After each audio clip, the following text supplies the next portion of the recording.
विवाह। कार्तिक मास के शुक्ल पक्ष की एकादशी को तुलसी पूजन का उत्सव वैसे तो पूरे भारत में मनाया जाता है, किंतु उत्तर भारत में इसका विशेष महत्व है। तुलसी को विष्णु प्रिया भी कहते हैं। तुलसी विवाह के लिए कार्तिक शुक्ल नवमी की तिथि निश्चित है।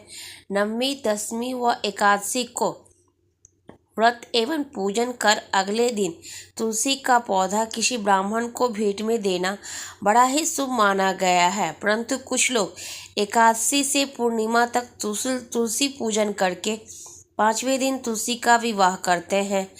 तुलसी विवाह की यही पद्धति प्रायः प्रचलित है। तुलसी एक साधारण सा पौधा अवश्य है, परंतु हम भारतीयों के लिए यह गंगा यमुना के समान पवित्र है। पूजा की सामग्री में तुलसी दल पत्ती का होना आवश्यक माना जाता है। तुलसी के पौधे को स्नान के बाद प्रतिदिन पानी देना स्वास्थ्य के लिए अति उत्तम होता है। तुलसी के कारण उसके आसपास की वायु शुद्ध हो जाती है। तुलसी पूजा क्यों प्रारंभ हुई तथा इसकी पूजा से किसको लाभ हुआ, इस विषय में एक प्रचलित कथा है। प्राचीन काल की बात है। जालंधर नामक एक राक्षस ने पृथ्वी पर चारों तरफ बड़ा उत्पात मचा रखा था। वह बड़ा वीर तथा पराक्रमी था। उसके पराक्रम और सर्वत्र विजय का रहस्य था उसकी पत्नी वृंदा का पतिव्रता धर्म। उसी के प्रभाव से वह सर्वविजयी बना हुआ था। जालंधर के उपद्रवों से भयभीत ऋषि व देवता भगवान विष्णु के पास गए तथा रक्षा करने की प्रार्थना की। उनकी प्रार्थना सुनकर भगवान विष्णु काफी सोच विचार कर इस निर्णय पर पहुंचे कि अपनी पत्नी वृंदा के पतिव्रत धर्म के कारण ही यह इतना वीर तथा पराक्रमी है। अतः इसे पराजित करने के लिए वृंदा का पतिव्रत धर्म भंग किया जाए। उन्होंने योग में माया द्वारा एक मृत शरीर वृंदा के घर के आंगन में फेंकवा दिया। माया का पर्दा होने से वृंदा का वह शव अपने पति जालंधर का दिखाई दिया।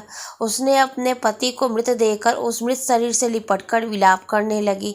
उसी समय एक साधु उसके पास आए और कहने लगे, बेटी, इतना विलाप मत करो, मैं इस मृत शरीर में जान डाल दूंगा। साधु ने मृत शरीर में जान डाल दी। भावातिरेक में वृंदा ने उस मृत शरीर का आलिंगन कर लिया, मगर उसे तभी आभास हुआ कि यह शरीर उसके पति का नहीं था। किसी अन्य पुरुष के शरीर से लिपटने के कारण उसका पतिव्रत धर्म नष्ट हो गया। बाद में वृंदा को भगवान का यह छल कपट ज्ञात हुआ। इधर यह सब चल रहा था, उधर जालंधर का देवताओं से युद्ध चल रहा था। उसका पति जालंधर जो देवताओं से युद्ध कर रहा था, वृंदा का सतीत्व नष्ट होते ही मारा गया। जब वृंदा को इस बात का पता लगा तो क्रोधित होकर उसने भगवान विष्णु को शाप दे दिया, जिस प्रकार तुमने छल से मुझे पति वियोग दिया है, उसी प्रकार तुम भी अपनी स्त्री का छल पूर्वक हरण होने पर स्त्री वियोग सहने के लिए मृत्यु लोक में जन्म लोगे। यह कहकर वृंदा अपने पति के शव के साथ सती हो गई। भगवान विष्णु अब अपने छल पर बड़े लज्जित हुए। देवताओं व ऋषियों ने उन्हें कई प्रकार से समझाया तथा पार्वती जी ने वृंदा की चिता भस्म में आंवले, मालती व तुलसी के पौधे लगाए। भगवान विष्णु ने तुलसी को ही वृंदा का रूप समझा, मगर कालांतर में रामावतार के समय राम जी को सीता का वियोग सहना पड़ा। कहीं कहीं प्रचलित है कि यह वृंदा ने ही शाप दिया था, तुमने मेरा सतीत्व भंग किया, अतः तुम पत्थर बनोगे। इस शाप के कारण भगवान विष्णु शालिग्राम बन गए। विष्णु बोले, हे वृंदा, तुम मुझे लक्ष्मी से भी अधिक प्रिय हो गई थी। यह तुम्हारे सतीत्व का वही फल है कि तुम तुलसी बनकर मेरे साथ रहोगी।